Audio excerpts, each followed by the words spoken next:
Welcome to FX Street. We're going to talk about three cryptos right now that look a little top heavy, and I mean they could still keep going because altcoins start. Anyways, before I get ahead of myself, I really encourage you to head on over to YouTube to our FX Street channel. Hit that subscribe button. You can follow us on Twitter as well at FXS Crypto, and you can follow me individually at Just Analysis One.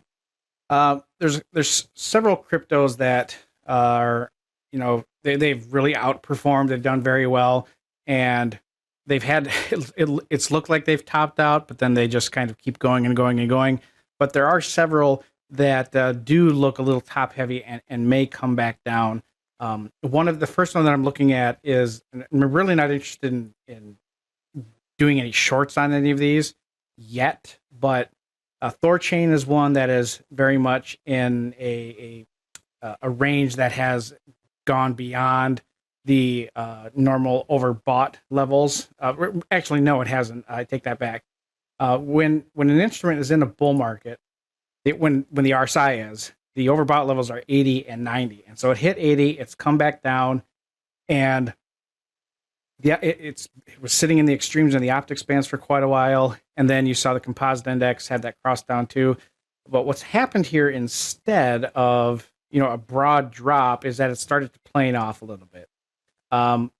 This is good if you're a bull, but it is likely that any profit taking that were to go on in Ethereum, Bitcoin, Cardano, any of the other top 10 non-stable coin market cap cryptos, likely to translate into people fleeing these cryptos that have had these altcoins that have had these tremendous rises over a short period of time. So Thorchain is one of them. So despite the support being seen up against this 100%, this prior 100% fib expansion and the daily Tenkan-sen, there is a likelihood that it could pull back down to retest the break of the cloud itself, or to test the Kijun-sen for the first time since this massive rally began.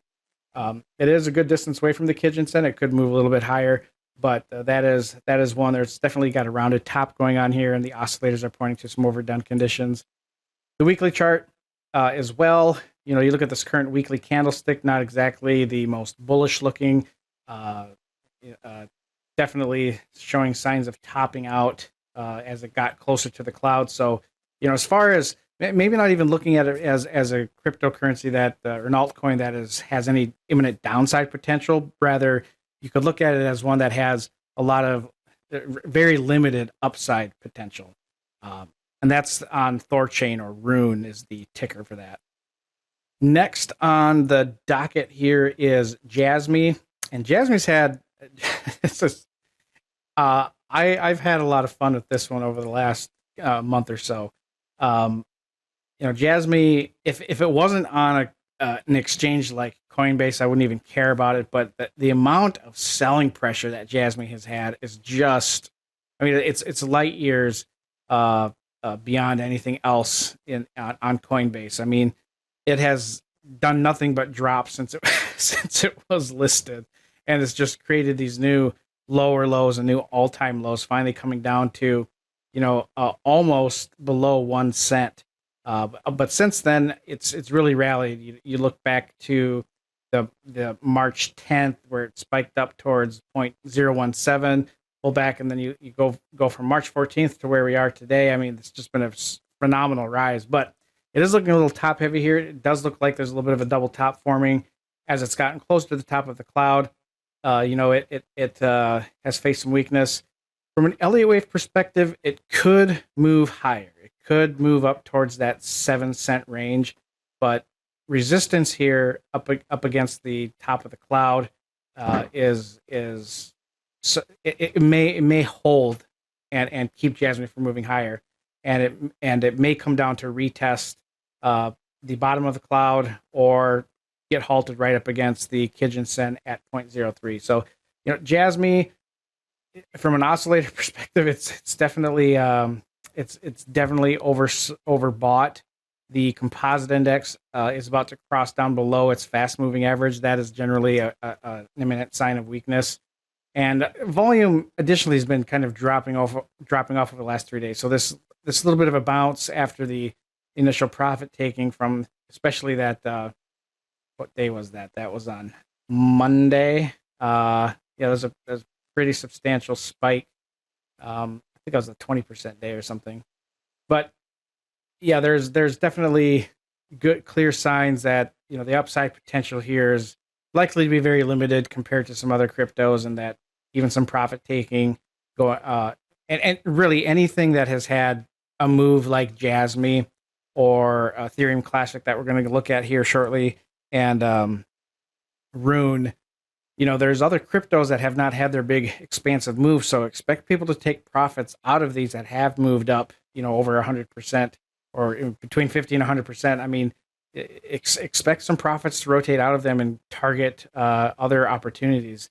And yeah, so JASMY is one that definitely looks like it has limited upside potential and could face a steeper pullback. And last on the list, but not least, is Ethereum Classic. This thing has been on a tear ever since the middle of the month here on the 15th. When you look at how much it has driven up over just a short period of time, from the open of March 14th to the high of today, it's moved up nearly 100%. But it is getting a little heavy up top here. There's some there's a lot of reasons why this, more than out of all three of them, this is the one that looks like it has the most upcoming downside pressure that could really happen anytime. The gaps between the bodies of these candlesticks and the Tenkan-sen, they're quite excessive now, and one thing that doesn't get tolerated for very long within the Ichimoku system are gaps between the bodies of the candlesticks and the Tenkan-sen. So, and these are pretty large, and so it's a mean reversion back down to the Tenkan-sen is what happens most of the time. But it could also just pause and come back into equilibrium over time. But the other thing that points to, for me at least, that there's a likely high in here and that it may drop soon, is that there's a Kumo twist that occurs today. It's when a Kumo twist is when Senku span A crosses Senku span B, or visually you see it observed as the cloud shifting from green to red or red to green. And when an instrument is trending into a Kumo twist, it can often be like the first. Trying to figure out the best way to say this. There's a good probability that a major minor swing high and low can be found there. So given the slope of the trend and how strong it has been here in just a short period of time, it's very likely that we see Ethereum Classic top out over between today and the weekend, and then we start to see some selling pressure that may bring it back all the way down to the Kijun-sen at $37. The oscillators, likewise, they are very overdone. They are size in bull market conditions, and Ethereum Classic is in between the two overbought levels of 80 and 90. The composite index is at, what kind of a high is this? Is this an all-time high? Okay, so the composite index is going back to 2017. Yeah, the composite index is at an all-time high. And then the optics bands themselves are in extreme overbought condition. So you've got a lot of reasons to be questioning how much further upside potential Ethereum Classic has. But I mean, here's the caveat: these are cryptocurrencies, and this is a parabolic spike over a short period of time.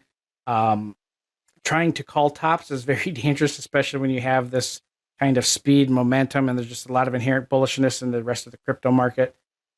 But as far as an instrument that does show some signs of a top coming in and is ready to sell, Ethereum Classic is far and away the most obvious looking one right now. And that does it for me on three cryptos that are kind of screaming the sell signal right now. We'll update these as needed. Again, please don't forget to like, comment, and subscribe. Follow us on YouTube and on Twitter. Thank you.